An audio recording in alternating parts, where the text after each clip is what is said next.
बात बनना चाहिए, क्योंकि हमारा मोटिव है कि भाजपा को रोकना है, आपस में नहीं उलझना है। बिहार में जो जिस तरह की घटनाएं घटी थी आपने देखा होगा, कांग्रेस वो दोहराना नहीं चाह रही है। असम में हमारे आला कमान खुद रांची आकर, झारखंड आकर हेमंत सोरेन जी से मिल रहे हैं, तो इसका मतलब आप समझिए कि कांग्रेस पार्टी ने कितना वेट दिया है।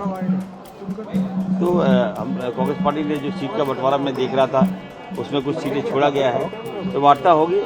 देश भर में 5 राज्यों में चुनाव के तारीखों का ऐलान हो चुका है। उसके साथ ही असम में होने वाले विधानसभा चुनाव को लेकर जेएमएम भी अपनी कमर बांध चुका है। माना जा रहा है कि इस बार जेएमएम चुनाव लड़ेगी, इसे लेकर तैयारियां भी पूरी हो चुकी है।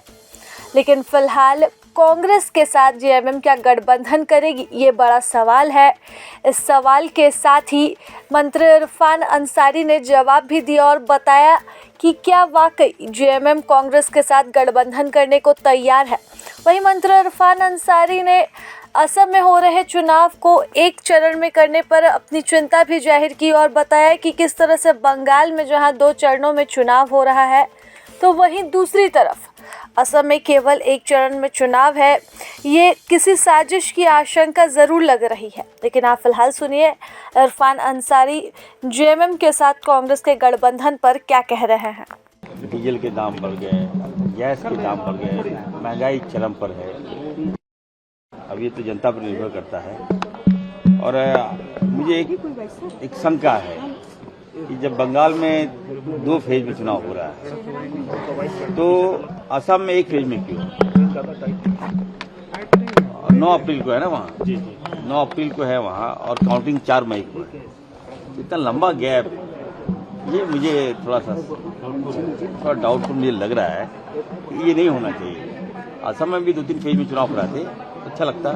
अब 1 फेज में करा दे रहे हैं, वो भी 9 तारीख को, और इतना 4 मई को वोटिंग होगा। तो कुछ न कुछ शंका मेरे मन में है। I don't know what is the fact, but जो शंका था मैंने जाहिर कर दिया।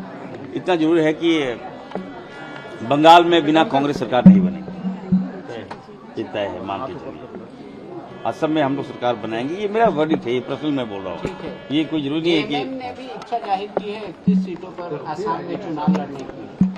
इरफान जी व्यक्तिगत तौर पे कैसे देख रहे हैं इस डिमांड को? देखिए, झारखंड मुक्ति मोर्चा का विस्तार तो हुआ है, और हमारे आला कमान खुद रांची आकर, झारखंड आकर हेमंत सोरेन जी से मिल रहे हैं, तो इसका मतलब आप समझिए कि कांग्रेस पार्टी ने कितना वेट दिया है। तो हम कांग्रेस पार्टी ने जो सीट का बंटवारा मैं देख रहा था, उसमें कुछ सीटें छोड़ा गया है, तो वार्ता होगी। झारखंड मुक्ति मोर्चा और कांग्रेस के बीच की बात है। आपको लग रहा है बात बन जाएगी? बात बनना चाहिए, क्योंकि हमारा मोटिव है कि भाजपा को रोकना है, आपस में नहीं उलझना है। बिहार में जो जिस तरह की घटनाएं घटी थी आपने देखा होगा, कांग्रेस वो दोहराना नहीं चाह रही है। असम में कांग्रेस ने सीट खाली रखा है, आलाकमान बात करेंगे, झारखंड मुक्ति मोर्चा के हेमंत सोरेन जी बात करेंगे, रास्ता निकलेगा, कोई बड़ी बात डॉक्टर साहब, आपको भी जिम्मेदारी मिली है, आप भी खुद जाएंगे आसाम प्रचार के लिए। देखिए, मैं पार्टी का आभार व्यक्त करता हूँ कि पार्टी ने बहुत कुछ दिया है, और हम जैसे छोटे कार्यकर्ताओं को अगर पार्टी आसाम भेज रही है, तो निश्चित तौर पर जो दायित्व मिला है, ईमानदारी से काम करके हम अपना रिजल्ट देंगे। वहाँ पर जनता को हम मोटिवेट करेंगे कि देखिए, भाजपा से विकास नहीं हो सकता। प्रभातखबर.com, विश्वास वही, रफ्तार नहीं।